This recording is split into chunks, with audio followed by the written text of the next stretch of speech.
Hello. हाँ बोलिए। नमस्कार। क्लास में हूँ, बोलिए। नहीं, मैं ये नर्च हाँ ऑनलाइन नर्चर क्लास में। हाँ, कौन सा है?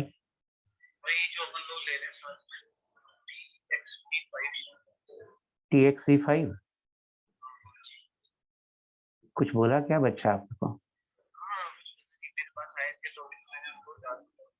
कौन आया था? कितने कितने बच्चे थे? कितने? अच्छा अच्छा, ठीक ठीक ठीक ठीक। Thank you very much. ठीक है।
Good morning everyone. I hope कि आप मुझे सुन रहे होगे और देख रहे होगे। Is everything fine? Yes, very good. Screen दिख रहा है? Yes sir. पिछली क्लास में थोड़ा मूड खराब था, मैं तो आप लोगों को डांट दिया था, बट आज ठीक है। सो स्टार्ट करते हैं क्लास को। O1 का डिस्कशन चल रहा है अभी, और आपका जो रेस था उसमें सारे क्वेश्चन अभी सारा चीज डील नहीं हुआ है। तो आपका जो रेस था उसमें उसको अभी छोड़ देते हैं, क्योंकि उसमें सारे फार्मूले जो यूज होंगे वो मैंने अभी बताए नहीं। तो रेस का डिस्कशन बाद में कर लेंगे उसका। और कुछ O1 के क्वेश्चन थे जो सिंपल सिंपल हैं, बट देखिए इसको बनाते हैं।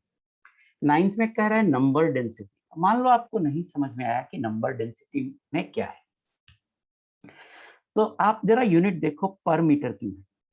पर मीटर क्यूब है तो नंबर डेंसिटी, डेंसिटी क्या होता है? Mass by volume. यहाँ नंबर डेंसिटी कह रहा है, तो नंबर डेंसिटी होगा मॉलिक्यूल्स बाई वॉल्यूम। क्या होगा? नंबर डेंसिटी होगा number of molecules divided by volume.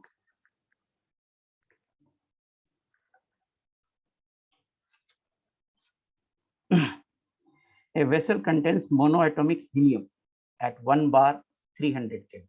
तो number of volume, number of molecules क्या हो?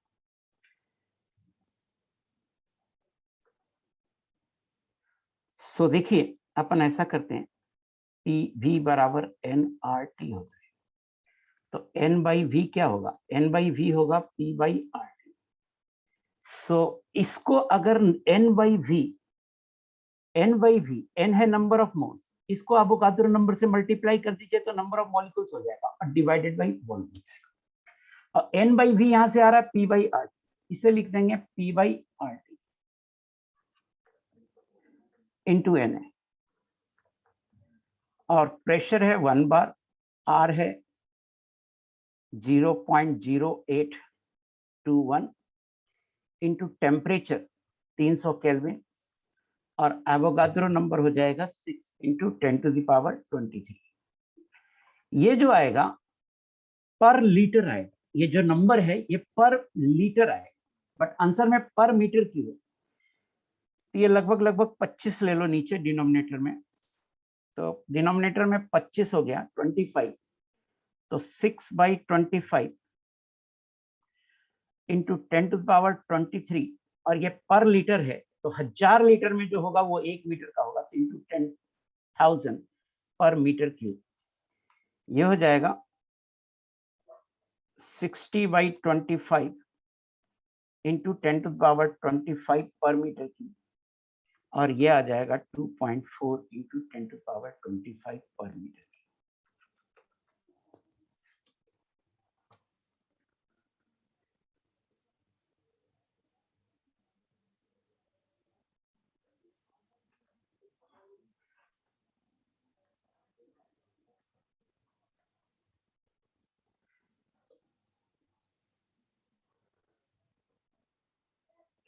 In a rigid container, NH3 is kept at certain temperature.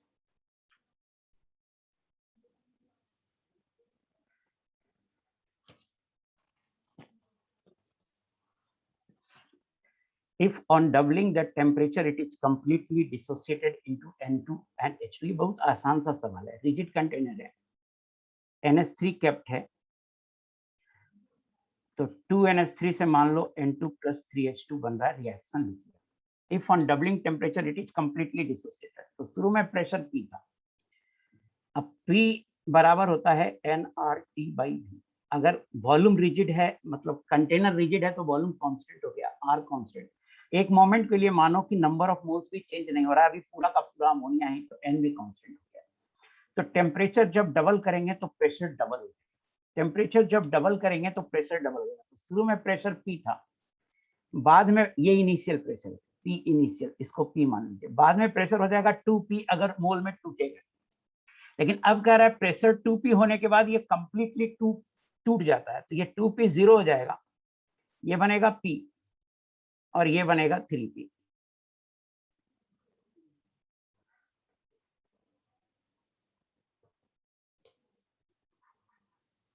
सो ये बनेगा P, ये बनेगा 3P। अब देखिए क्या पूछ रहा है, find final rate pressure to initial pressure, P final upon P initial,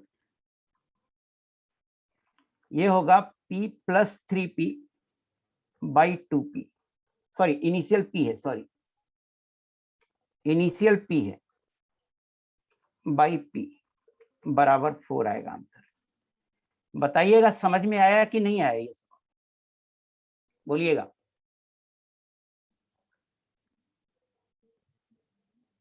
बोलना बेटा, यस वेरी गुड। नेक्स्ट देखिए, कह रहा है गैस ए है 1 mole dissociated in a close rigid container of volume 0.16 litre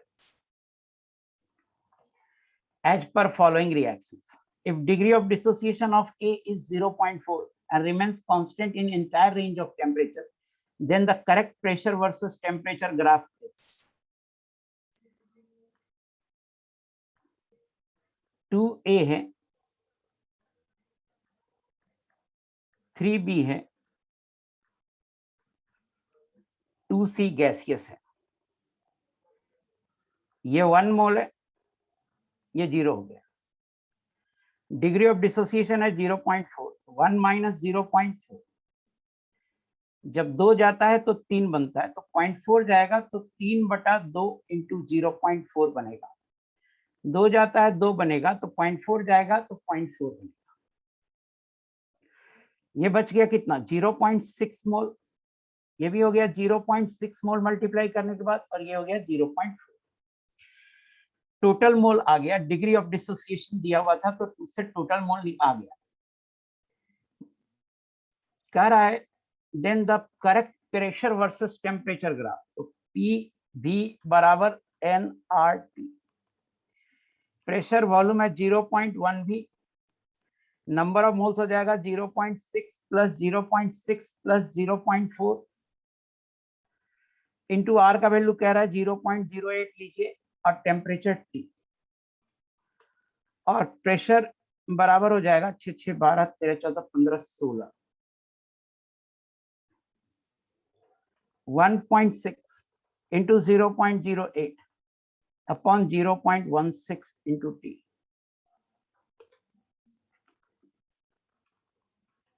और प्रेशर बराबर हो जाएगा 0.8 इंटू टी। तो प्रेशर बराबर हो जाएगा 0.8 इंटू टी। ये y है, ये m है और ये x है। y is equal to mx। तो m जो है ये स्लोप है। Straight line passing through origin होगा, चारों graph straight line passing through origin. Slope है 0.8 और स्लोप होता है tan थीटा। तो पता नहीं आप इनवर्स फंक्शन पढ़े हो कि नहीं, कि थीटा बराबर हो जाएगा tan इनवर्स 0.8। थीटा हो जाएगा tan इनवर्स 0.8। सो थीटा हो जाएगा tan इनवर्स 0.8। अब देखो straight line passing through origin होना चाहिए और थीटा होना चाहिए बी आंसर। कौन सा आंसर है? बी आंसर है।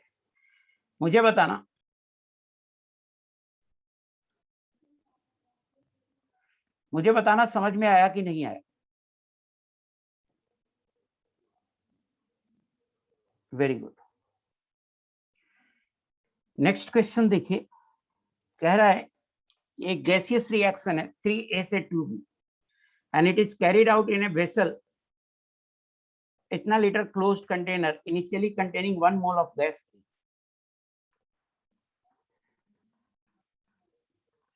3A से 2B है, वॉल्यूम है 0.0821 लीटर, इनिशियली 1 मोल गैस है और ये 0 है।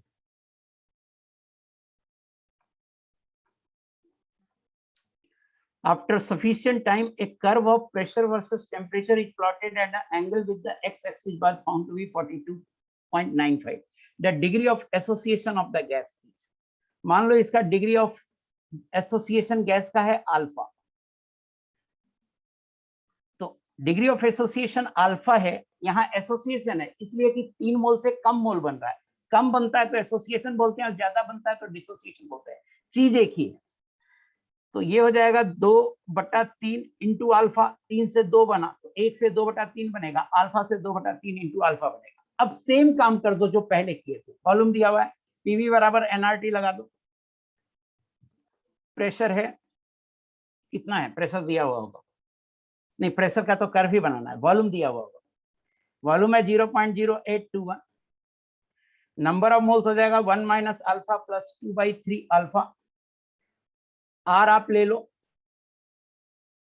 आर ही रहने दो, आर की वैल्यू तो पता ही है, और टेम्परेचर लो। अब क्या होगा कि ये स्लोप हो जाएगा, P बराबर हो जाएगा 1 minus alpha by 3 into are.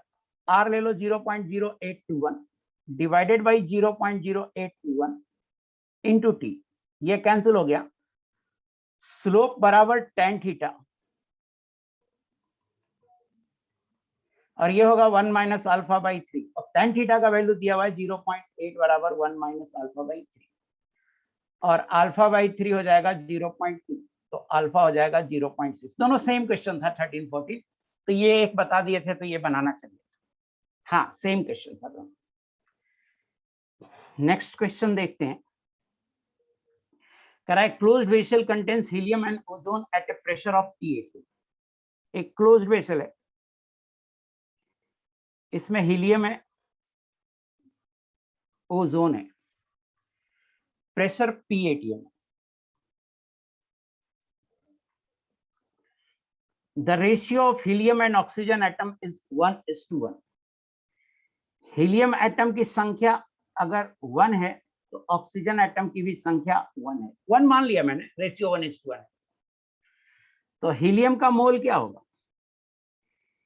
मोल का जो रेशियो होगा number of moles of helium upon number of moles of ozone, ये होगा 1 डिवाइडेड बाई 1/3। ये समझ में आया कि नहीं आया? हीलियम में एक ही एटम होता है तो 1/1 कर लिया, या ऐसे करो अगर नहीं समझ में आया तो ऐसे।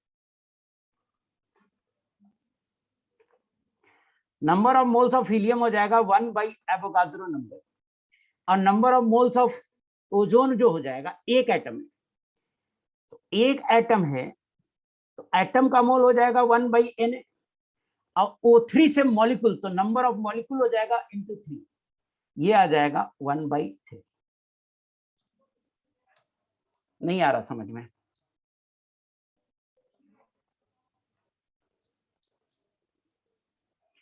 अगर नहीं आ रहा समझ में तो अपन ऐसा भी कर सकते हैं, और देखो समझो कि 1:1 एटम है, ध्यान रखो हीलियम और ऑक्सीजन एटम है 1:1, तो हीलियम मान लो x atom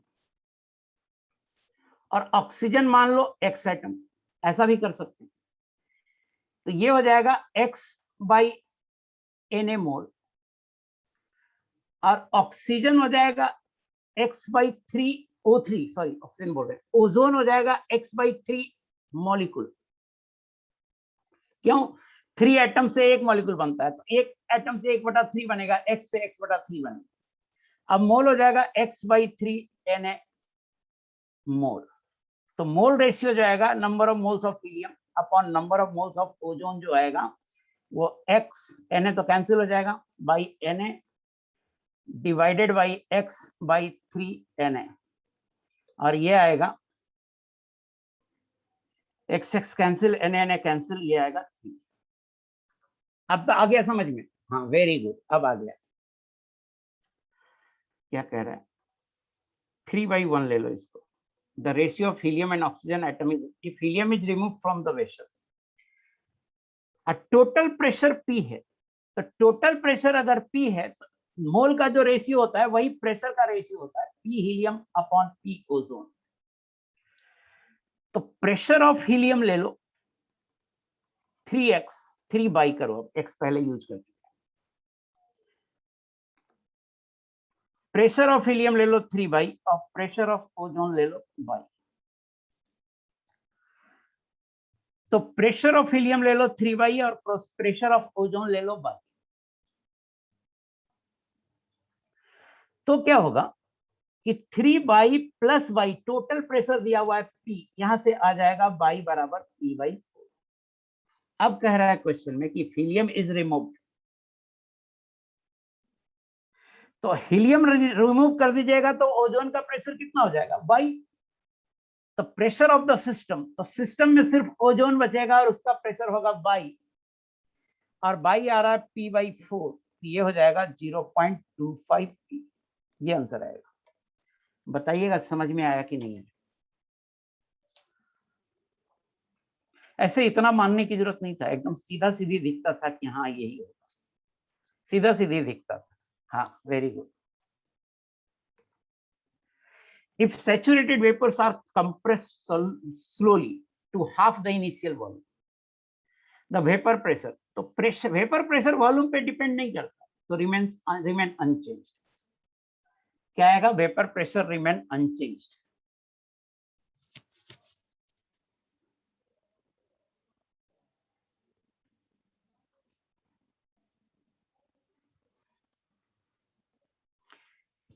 If saturated vapors are compressed slowly to half the initial volume, the vapor pressure will remain unchanged।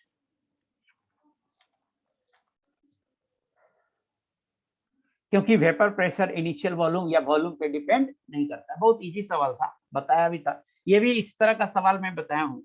A vessel has nitrogen gas, यहाँ देखिए इस वेसल है, इस वेसल में नाइट्रोजन गैस है और वाटर वेपर है। Total pressure, pressure of nitrogen plus pressure of water, यह है 1 atm। The vapour pressure of water is 0.3 atm, तो प्रेशर ऑफ नाइट्रोजन हो जाएगा 1 - 0.3, 0.7 atm। The content of this vessel is transferred to another vessel having 1/3 of the capacity of original volume। अगर V1 V है तो V2 कह रहा है V1 V completely at the same temperature। The total pressure of this system in new vessel, नए vessel में total pressure क्या आ जाए? फॉर नाइट्रोजन आप लगा दो, नाइट्रोजन गैस है, आप लगा दो P1 V1 बराबर P2 V2। P1 है 0.7, ऐसा सवाल मैं बता चुका हूं, इसलिए आपको ये बनाना चाहिए था, इंटू V/3। V कैंसिल हो गया और P2 आ गया 27 2.18। अब P टोटल क्या होगा? वाटर वेपर चेंज नहीं होगा क्योंकि वॉल्यूम चेंज करने पे वेपर प्रेशर चेंज नहीं होता है। तो पी टोटल हो जाएगा P nitrogen plus P water. P nitrogen है 0.7 और पी वाटर है 2.1। पी नाइट्रोजन आया है 2.1 और पी वाटर है 0.3, ये आ जाएगा 2.4। ऐसा सवाल करा चुका था, आप बनाते तो मुझे बहुत खुशी होती। आया समझ में? बताना। ये आंसर हो जाए। किसी को कोई डाउट है तो लिख सकता है किसी भी सवाल।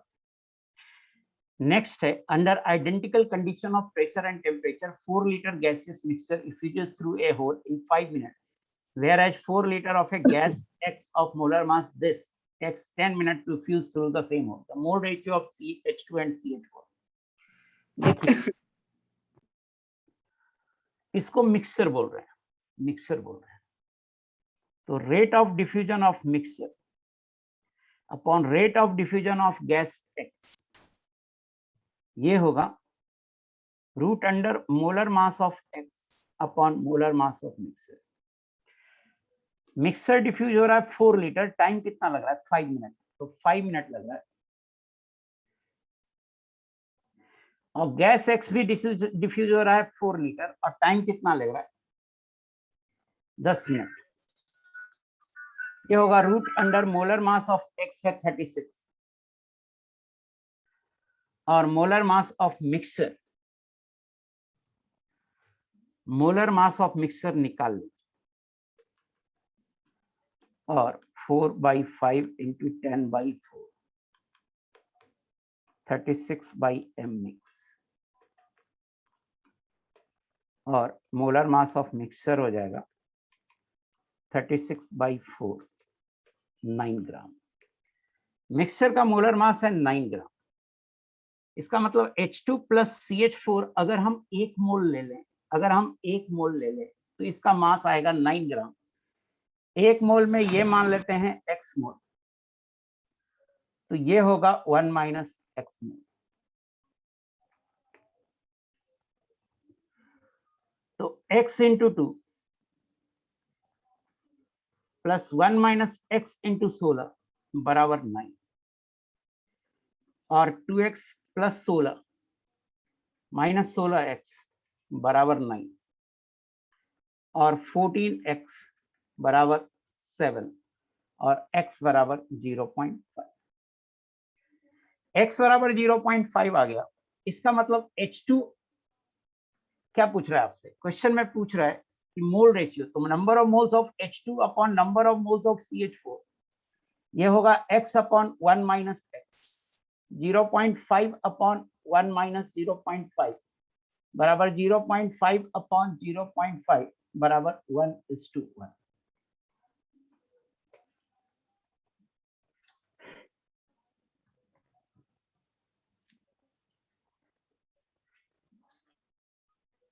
नेक्स्ट देखिए 35।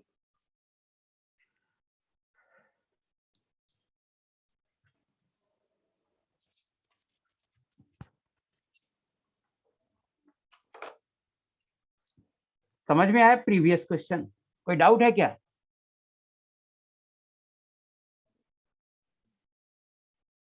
Please switch off the mic whoever it is। क्या लिख रहा है yes mic sir? Please switch off the mic whoever it is।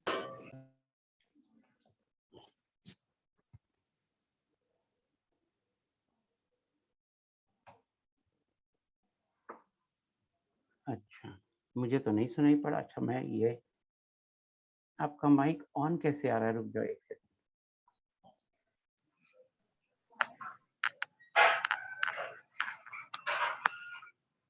Allow participant, मैंने कर दिया सबको म्यूट।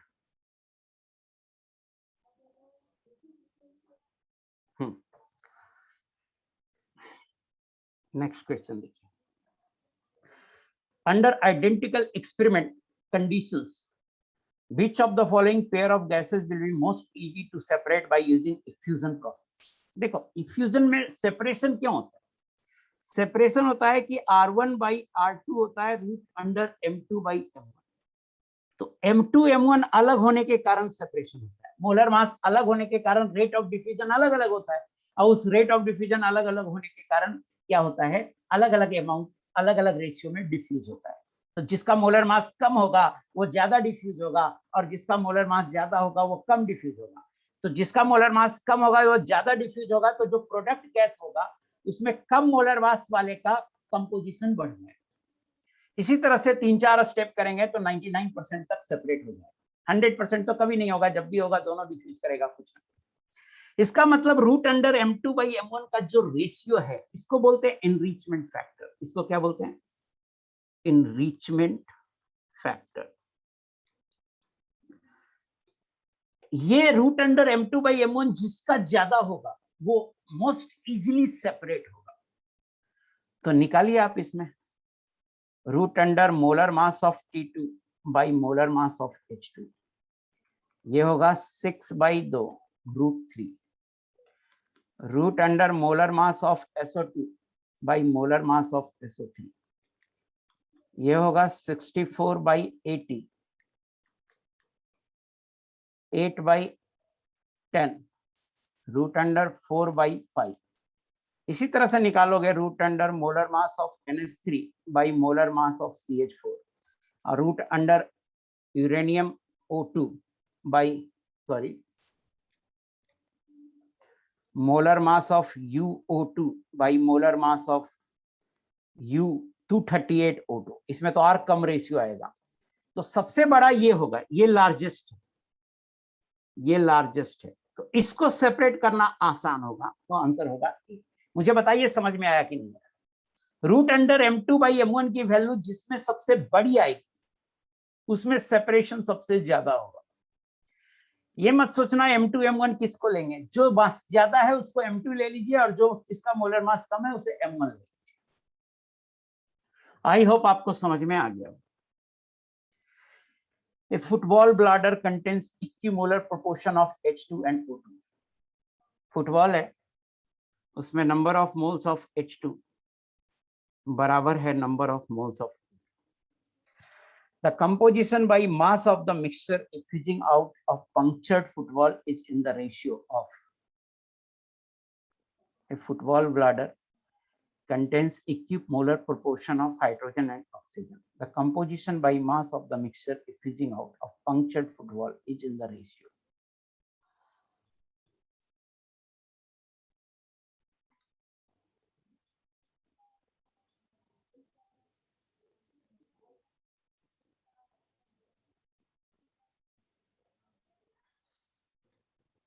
इक्विमोलर है, कह रहा the composition by mass of mixture effusing out. तो देखो rate of diffusion of H2 upon rate of diffusion of O2, ये होगा रूट अंडर, इक्विमोलर है कोई टेंशन ही नहीं है, root under molar mass of O2 upon मूल under root under molar mass of H2, ये होगा रूट अंडर 32/2, ये हो जाएगा 4। तो यही रेशियो आएगा, इसी रेशियो में होगा, तो 4:1 होगा आंसर। रेट को मतलब मोल्स रेशियो में पूछ रहा है ना, कंपोजिशन बाय, अच्छा बाय मास पूछ रहा है। तो रुक जाओ एक सेकंड, ये है कंपोजिशन बाय मोल्स, क्योंकि सेम टाइम में डिफ्यूज करेगा तो ये आएगा number of moles of H2 upon number of moles of O2, ये होगा 4:1। देयरफॉर इसको लिख सकते हैं मास of H2 by molar mass 2 upon mass of O2 by molar mass 32 बराबर 4। This implies mass of H2 by mass of O2 into 32/2 बराबर 4, और मास of H2 upon mass of O2 बराबर 8/32, और ये आ जाएगा 1/4। तो ये आंसर होगा बेटा, ए होगा आंसर। मोल्स का रेशियो आएगा 4/1 और मास का रेशियो आएगा 1/4। मुझे बताना समझ में आया कि नहीं आया? यहाँ देखिए कंपोजिशन बाय मास पूछ रहा था, शुरू में मोल निकाले। पता है आप लोगों का फंडा बहुत क्लियर होता जा रहा है, अब मेहनत कीजिएगा तो आप सेलेक्ट हो जाएंगे। जो बेसिक था ना केमिस्ट्री का, वो आप लोगों ने क्लियर कर लिया। जो इतना मेहनत हमने किया और आपने किया, सबसे ज्यादा तो आपने किया, आप करेंगे तभी तो आपका बेसिक क्लियर हो रहा है। अब छोटा छोटा बात नहीं पूछते, जिससे क्या हो रहा है कि आपके फंडा क्लियर हो रहे हैं और अब सवाल बनेंगे। थोड़ा सा मेहनत और करो तो एक भी सवाल आपको हमसे पूछने की जरूरत नहीं पड़ेगी, ऐसा हो जाए। देखिए, for the reaction what is the percentage of NH3 converted in the mixture diffuses twice as fast as sodium. Rate of diffusion of mixture बराबर है 2 into rate of diffusion of SO2, और rate of diffusion of mixture upon rate of diffusion of SO2, ये होगा root under molar mass of SO2 upon molar mass of mixture, और ये value आएगा 2, ये होगा 64 upon molar mass of mixture, और 4 बराबर 64 upon molar mass of mixture, और मोलर मास ऑफ मिक्सचर 16 होगा।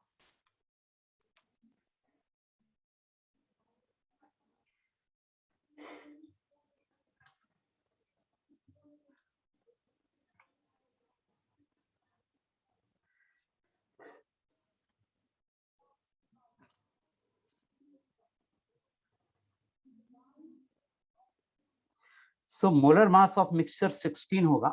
अब देखिए कह रहा है कि what is the percentage of NH3 converted, तो आप क्या कीजिए, NH3 का डिग्री ऑफ डिसोसिएशन निकालिए और उसको 100 से मल्टीप्लाई कर देंगे तो वो हो जाएगा परसेंटेज। तो देखिए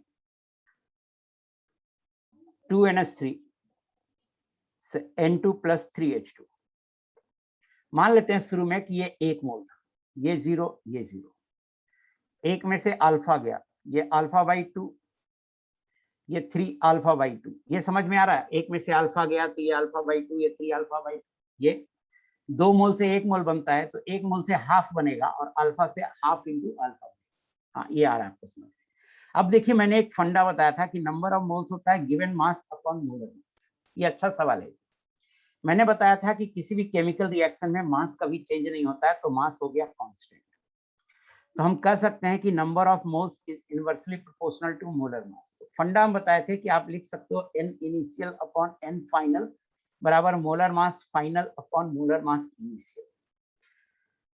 दिस इंप्लाइज इनिशियल मोल सिर्फ NH3 का था तो 1 हो गया, फाइनल मोल हो गया 1 minus alpha plus alpha by 2 plus 3 alpha by 2।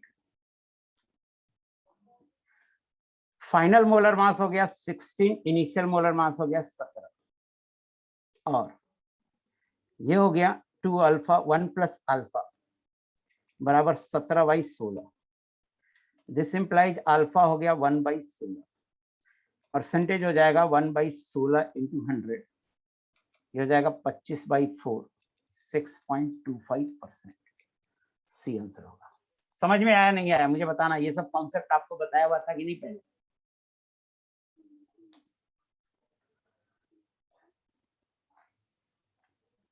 Next, the density of the gaseous mixture in a vessel at 2 atm pressure and 300 Kelvin is इतना ग्राम। एक गैसियस मिक्सचर है, इसका प्रेशर दिया हुआ है, टेम्परेचर दिया हुआ है, डेंसिटी दिया हुआ है। तो डेंसिटी होता है PM बाई RT। तो यहां से molar mass of the mixture निकल जाएगा, मोलर मास ऑफ मिक्सचर हो जाएगा DRT बाई P। डेंसिटी है 0.9756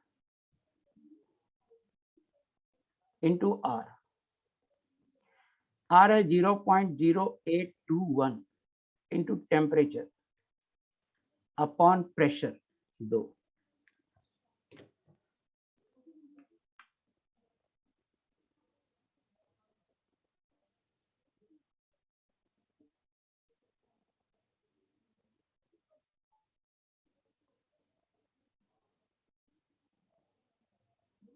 ये आ रहा है मोलर मास आ रहा है 12, 12। मोलर मास आ गया 12 मिक्सचर का। कह रहा है if a small pin is made on the wall of the vessel, छेद कर दिया छोटा सा, through which gases diffuse, then which of the following is correct composition of the gases. By volume पूछ रहा है, मींस बाई मोल पूछ रहा है। By volume by mole same होता है। CH4 and helium effusing out initially. तो अब देखो CH4 है और हीलियम, इसका मोलर मास 12 है, तो अपन इसको अगर 1 मोल मानेंगे तो इस पूरे का मास 12 होगा। तो मान लेते हैं कि ये x मोल है, ये 1 माइनस x मोल होगा। x इंटू CH4 का मोलर मास 16, 1 माइनस x इंटू हीलियम का मोलर मास 4 बराबर 12, और 16x प्लस 4 माइनस 4x बराबर 12, और 12x बराबर 8, x बराबर 8/12, 2/3।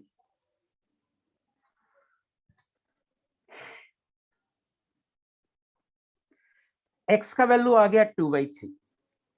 इसका मतलब है कि CH4 का अगर मोल 2/3 है तो हीलियम का मोल है 1/3। अब कह रहे हैं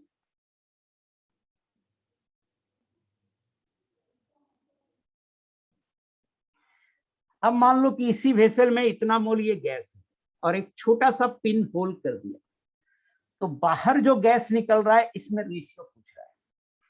तो rate of diffusion of CH4 upon rate of diffusion of helium, चूंकि मोल्स अलग अलग है तो यहां पर हो जाएगा number of moles of CH4 upon number of moles of helium into root under molar mass of helium upon molar mass of CH4।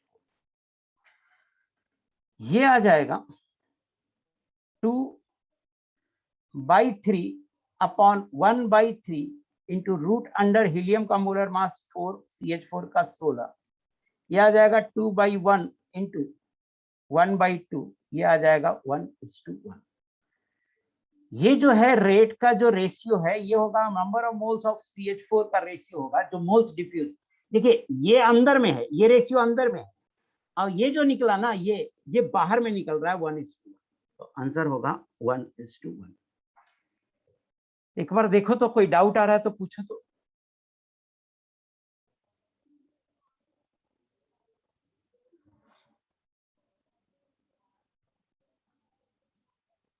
Clear है, समझ गया, वेरी गुड, नो डाउट। यहीं तक आपका डाउट आया था। काइनेटिक थ्योरी ऑफ गैसेस हमने शुरू किया था पढ़ाना, है ना।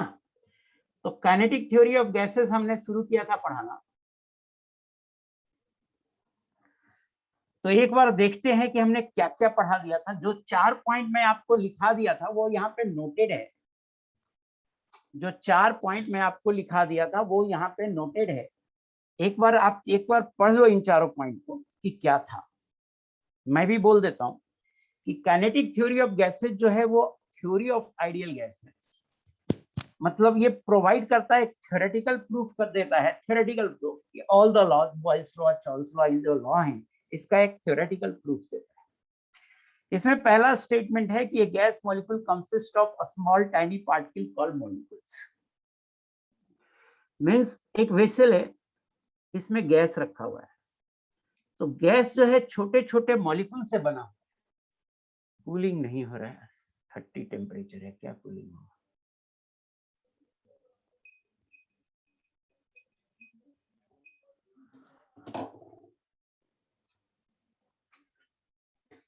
ये क्या हो गया। हाँ, एक वेसल है, इसमें छोटे छोटे गैस मॉलिक्यूल हैं। इस वेसल में छोटे छोटे जो गैस मॉलिक्यूल हैं बेटा,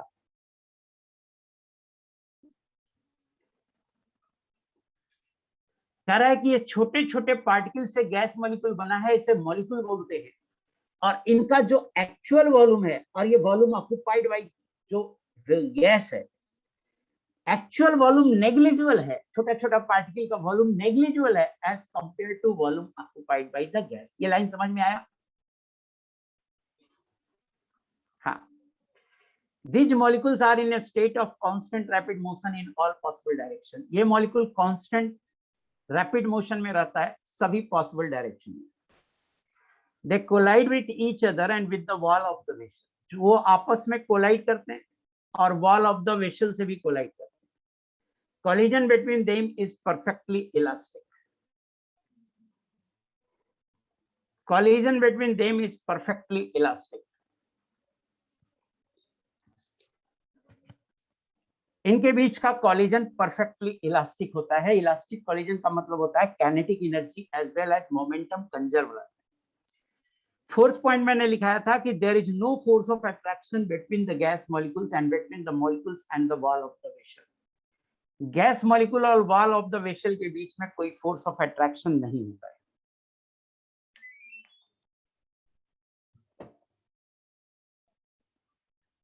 फाइव देखिए, all the molecules do not have same speed. All the molecules do not have same speed.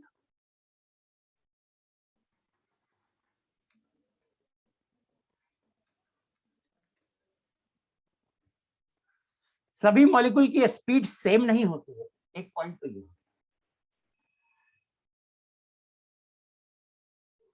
very few molecules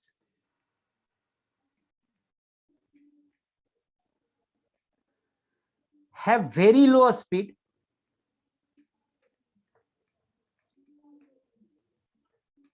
and very few molecules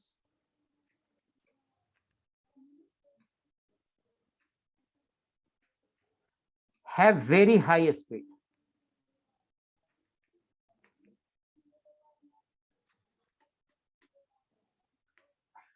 बहुत कम मॉलिक्यूल की स्पीड बहुत लो होती है और बहुत कम मॉलिक्यूल की स्पीड बहुत हाई होती है।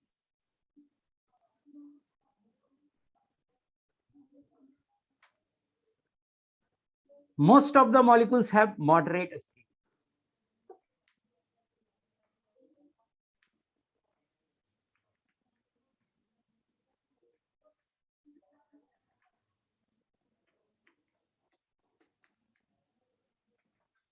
जैसे ये जो गैस मॉलिक्यूल लिया, ये जो गैस मॉलिक्यूल है, इसके अंदर सभी गैस मॉलिक्यूल की स्पीड अलग अलग है। कुछ मॉलिक्यूल की स्पीड काफी कम होती है, बहुत ही कम, लेकिन अब बहुत ही कम कुछ मॉलिक्यूल होते हैं जिसकी स्पीड काफी ज्यादा होती है। और मोस्ट ऑफ द मॉलिक्यूल की स्पीड जो होती है एक मॉडरेट वैल्यू होती है, मतलब ना ज्यादा ना कम, मोस्ट ऑफ द मॉलिक्यूल की। और क्या होता है कि speed of the molecule is changing also. Speed of the molecule is changing also.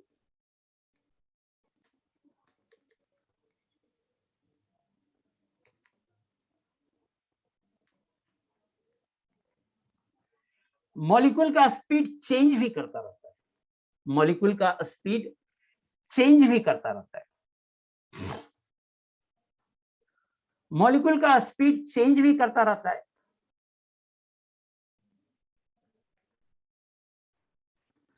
Means क्यों चेंज करता है? तो जैसे टकरा गया किसी से, तो टकराने के बाद उसकी स्पीड चेंज हो जाएगी, but between two successive collisions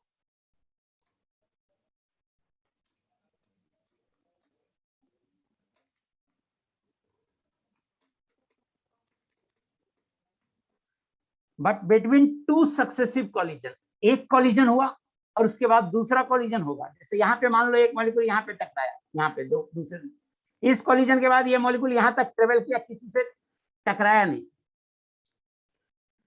इस कॉलिजन के बाद यहाँ तक मॉलिक्यूल ट्रेवल किया, किसी से टकराया नहीं। अब यहाँ से फिर दूसरा कॉलिजन करेगा, तो इस कॉलिजन से इस कॉलिजन के बीच में, between two successive collision, a molecule travel in a straight line with constant speed. A molecule travel in a straight line with constant speed. First collision हुआ, सेकंड कॉलिजन हुआ, फर्स्ट कॉलिजन से second collision के बीच में एक molecule straight line में travel करता है विथ कांस्टेंट स्पीड। मुझे बताना 5 और 6 पॉइंट समझ में आया नहीं है?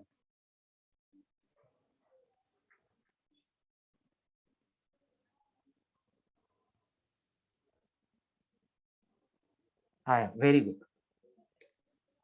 7, गैस प्रेशर एग्जर्ट करता है, तो प्रेशर क्यों एग्जर्ट करता है? एसी क्यों काम नहीं कर रहा? मेरा पूरा मास्क ही नहीं है।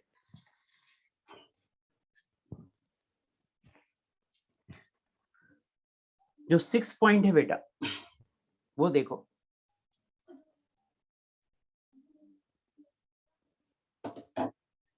कि pressure of the gas, gas pressure exert करता है, तो प्रेशर क्यों होता है? 7th पॉइंट है। हाँ, pressure of the gas is due to bombardment of the gas molecules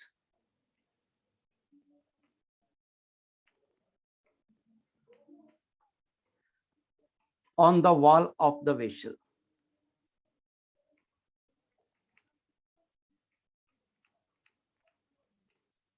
Pressure of the gas is due to bombardment of the gas molecules on the wall of the vessel.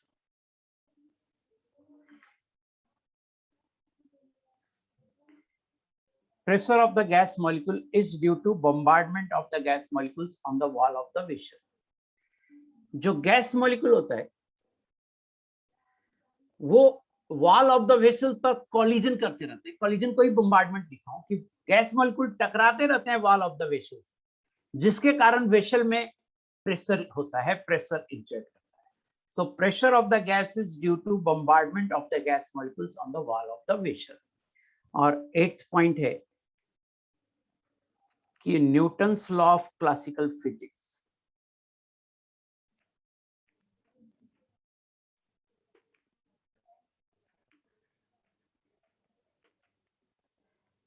can be applied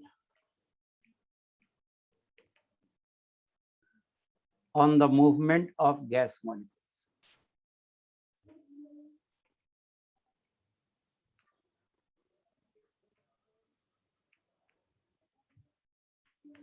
Newton's law of classical physics can be applied on the movement of gas molecules.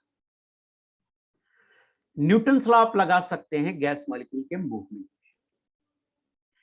इतना assumption है, इसमें मैं एक दो assumption आपको highlight करना चाहता हूं। एक तो पहला एजम्पशन, पहला, और दूसरा 4th एजम्पशन। आगे जब रियल गैस पढ़ाएंगे तो हम कहेंगे कि ये दो एजम्पशन फॉल्टी है, इसके कारण डेविएशन होता है। तो अपन अभी बता दिए हैं ये दोनों फॉल्टी हैं, बट आइडियल गैस की बात करेगा तो सारे एजम्पशन सही मान के चले।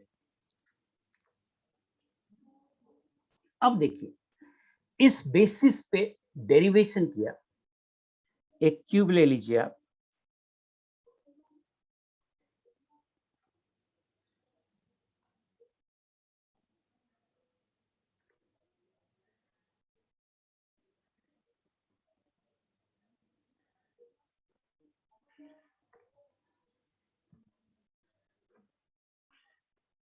मान लेते हैं एक क्यूब है जिसका लेंथ L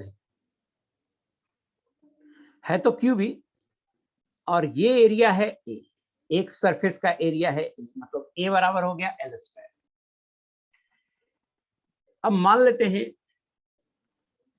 कि इस एंड पर एक मॉलिक्यूल है जिसका मास है m0 और इधर ट्रेवल कर रहा है, मास है m0। इस एंड पर एक हाइपोथेटिकल हमने क्यों लिया, इस एंड पर एक मॉलिक्यूल है जिसका मास है m0 और ये u स्पीड से जा रहा है और इस वॉल से टकराया और टकरा के वापस आ गया, उसी स्पीड से वापस लौट गया u स्पीड से। तो लेट m0 है mass of a single gas molecule, m0 है mass of a single gas molecule, n है total number of gas molecules.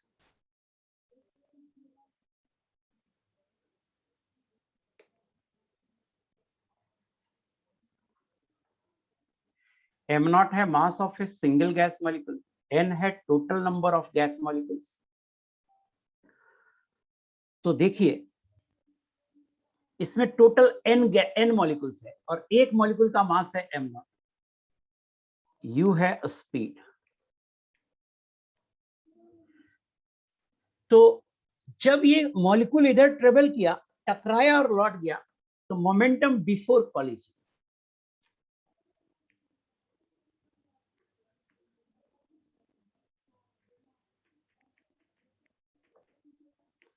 ये हुआ m0 into you. Momentum after collision,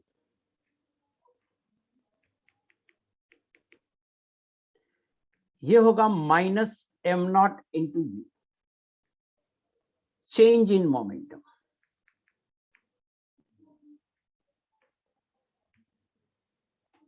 ये होगा minus m0 into you minus m0 you, final minus initial, ये हो जाएगा -2m0 into you. But total change in momentum 0 होना चाहिए क्योंकि मोमेंटम कंजर्व रहता है। तो अपन लिख सकते हैं कि change in momentum of ball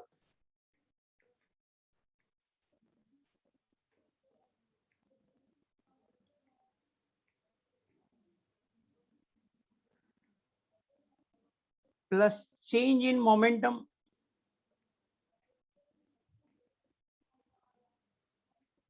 of molecule 0 होगा और change in momentum of ball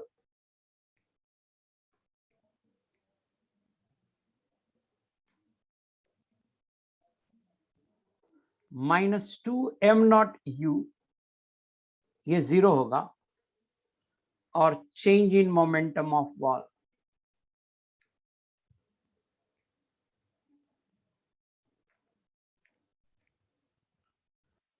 2m0 u हो जाएगा। मुझे बताओ यहां तक कोई डाउट है कि change in momentum of ball हो जाएगा 2m0 u? टोटल मोमेंटम 0 होगा क्योंकि मोमेंटम कंजर्व है। यहां तक कोई डाउट आ रहा है क्या आपको? बोलना बेटा।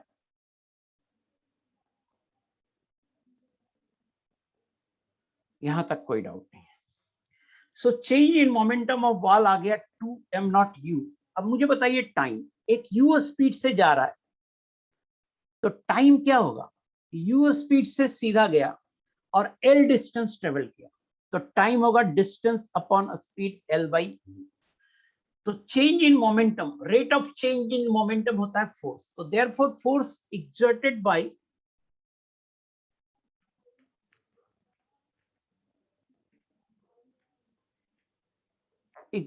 by a single gas molecule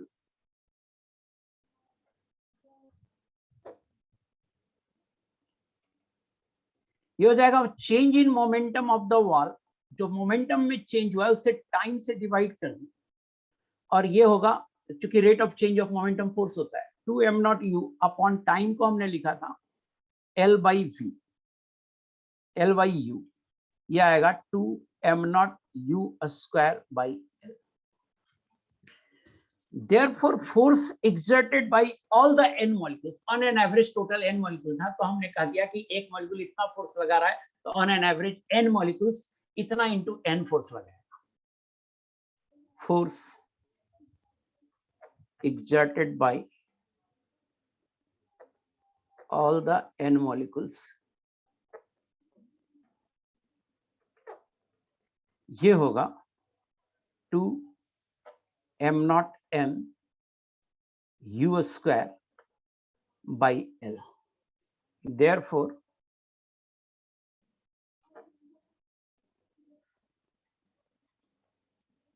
pressure exerted by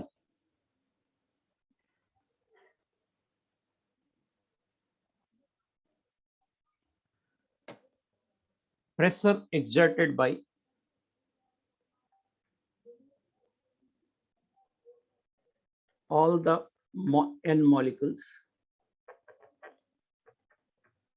बराबर P मान लें, तो प्रेशर क्या होगा? हम एरिया से डिवाइड करना होगा। तो देखिए एक सरफेस, एक एरिया को हमने A लिखा है, तो ऐसा ऐसा 6 फेस है क्यूब में, तो टोटल 6A से डिवाइड करना होगा। ये होगा 2m0 n U square by L into 6A और P बराबर हो जाएगा 1/3 m naught n U square और एरिया इंटू L, ये एरिया है और ये L है, तो एरिया इंटू L हो जाएगा वॉल्यूम, ये V और PV is equal to 1/3 m naught n U। अब देखिए हर मॉलिक्यूल का स्पीड अलग अलग होता है, तो U एक सिंगल मॉलिक्यूल का स्पीड था, तो U स्क्वायर का एवरेज लेते हैं, तो इसको बोलते हैं root mean square, URMS square. ये फॉर्मूला हुआ कॉल्ड काइनेटिक, ये फॉर्मूला को बोलते हैं called kinetic gas equation, where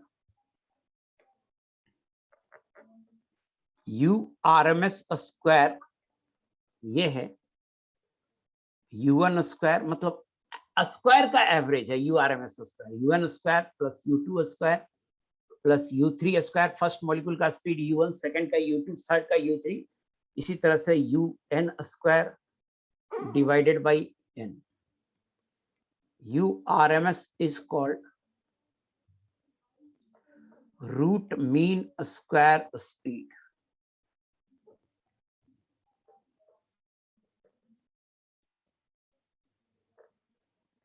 URMS is called root mean square speed।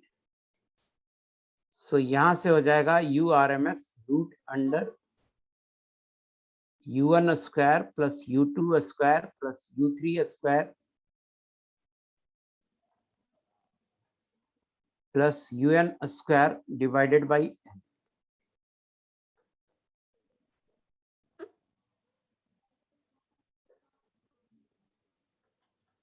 ये होगा URMS।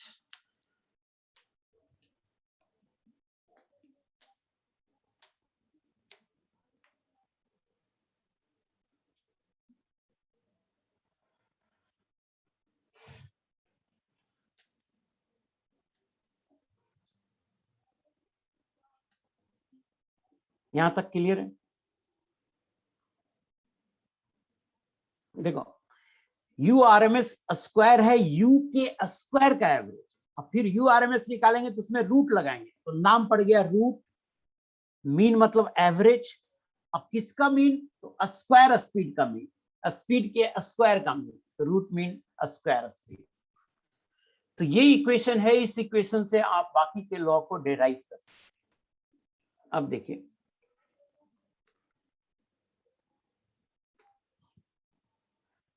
सिंस PV बराबर 1/3 m नॉट n URMS का स्क्वायर और PV बराबर 1/3, देखिए m नॉट था एक मॉलिक्यूल का और n है टोटल नंबर ऑफ मॉलिक्यूल्स, तो m नॉट इंटू n ये हो जाएगा total mass of the gas.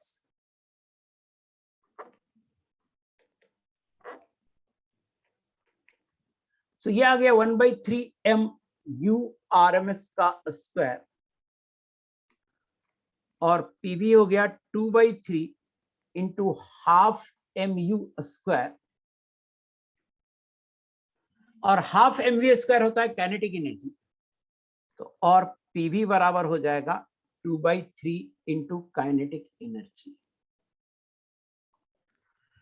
PV बराबर होता है 2/3 इंटू काइनेटिक एनर्जी, और हमें थर्मोडायनेमिक्स से पता है, ये याद भी रखिएगा कि kinetic energy directly proportional to होता है temperature, so PV is directly proportional to T आ गया, और PV is equal to constant term होगा nRT। So PV is directly proportional to T आ गया।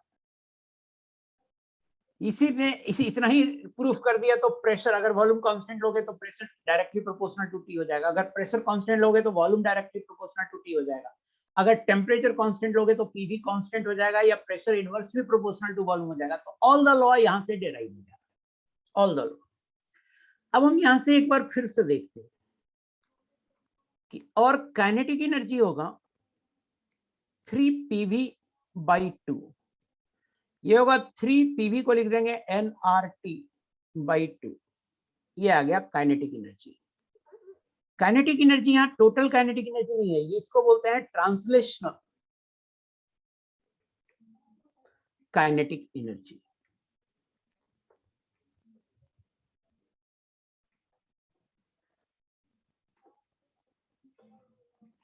अब देखो काइनेटिक एनर्जी पर मोल क्या होगा, ये होगा 3RT/2। एक मोल का तो n का वैल्यू 1 रख दी, और ये एक मोल का है। काइनेटिक एनर्जी पर मॉलिक्यूल क्या होगा, एक मॉलिक्यूल का, तो ये एक मोल का है, इसे एवोगाड्रो नंबर से डिवाइड कर दीजिए 3RT/2 इंटू Na, और काइनेटिक एनर्जी पर मॉलिक्यूल होगा 3/2 kT, where K is called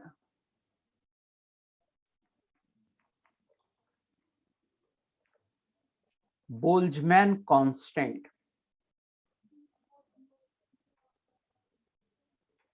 ये बराबर होगा R/N।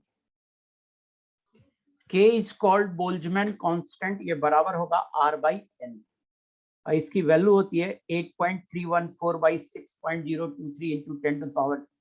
8.314/6.023 इंटू 10⁻23। यह आएगा 1.38 इंटू 10⁻⁻23 जूल पर केल्विन। के की वैल्यू, बोल्ट्जमैन कांस्टेंट की वैल्यू ये हो।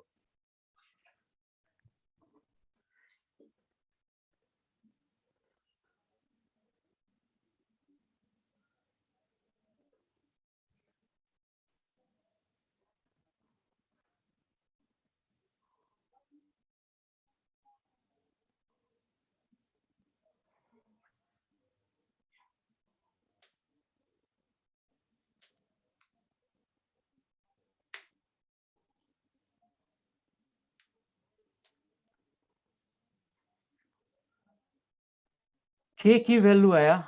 अब देखिए काइनेटिक एनर्जी पर मॉलिक्यूल इसको बोलते हैं, एक मॉलिक्यूल की काइनेटिक एनर्जी है ना, तो इसको बोलते हैं average, called average translational kinetic energy. Kinetic energy per molecule is called average translational kinetic energy. देखो जरा सा क्या इंटरेस्टिंग रिजल्ट है कि average translational kinetic energy 3/2 kT आया, मतलब नेचर ऑफ द गैस से इंडिपेंडेंट आया, सिर्फ टेम्परेचर पे डिपेंड किया। तो इस बात को लिख देता हूं कि average translational kinetic energy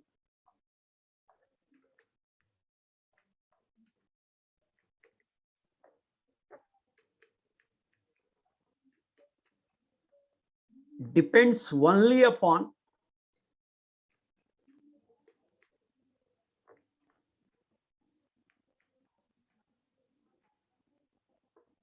temperature. Average translational kinetic energy depends only upon temperature and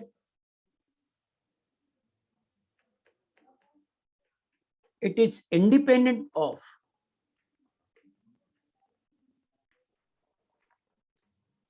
nature of the gas.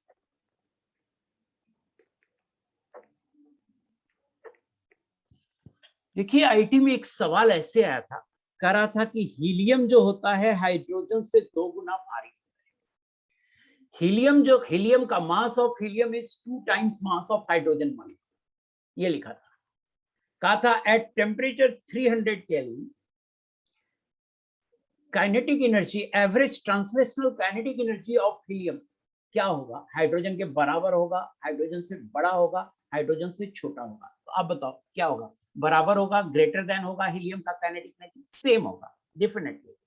बच्चा सोचता है कि इसका मास 4 यूनिट है, इसका मास 2 यूनिट है, तो इसकी काइनेटिक एनर्जी ज्यादा है। नहीं, काइनेटिक एनर्जी क्या होता है?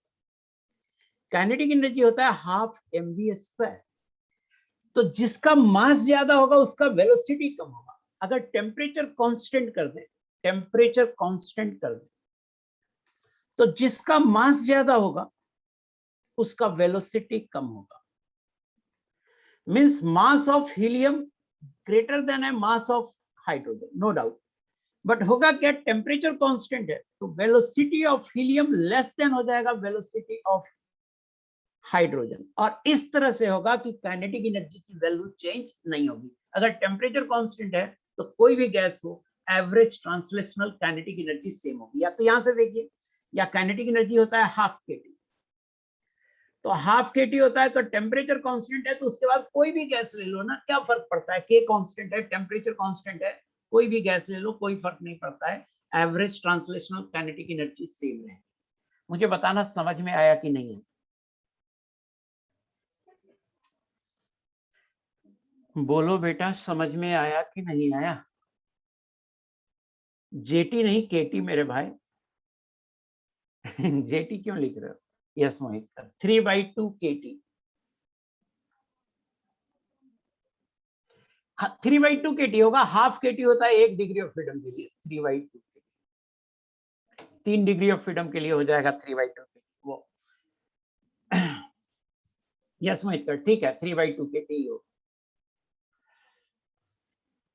यहां तक की थ्योरी समझ में आ गई बेटा?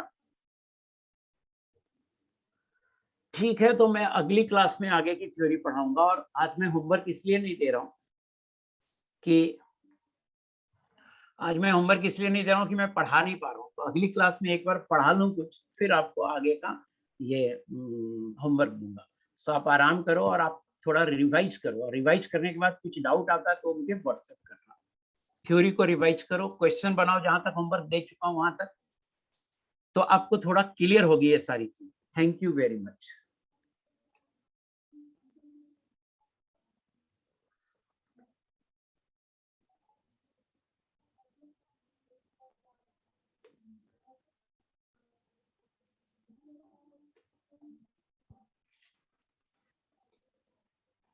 गलत फाइल खुल गया यार।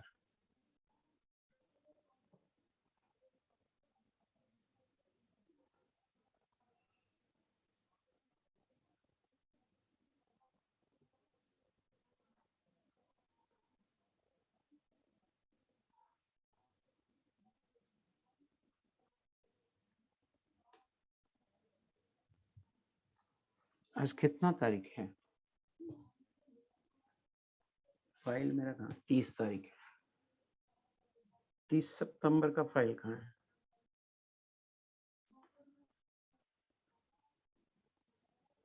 फाइल खोजने में दिक्कत हो रही है।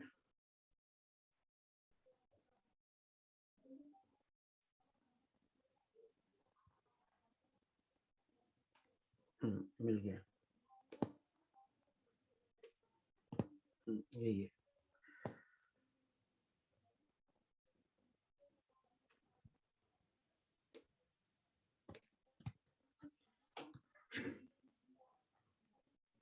आइडियल गैस लेक्चर नंबर कितना है?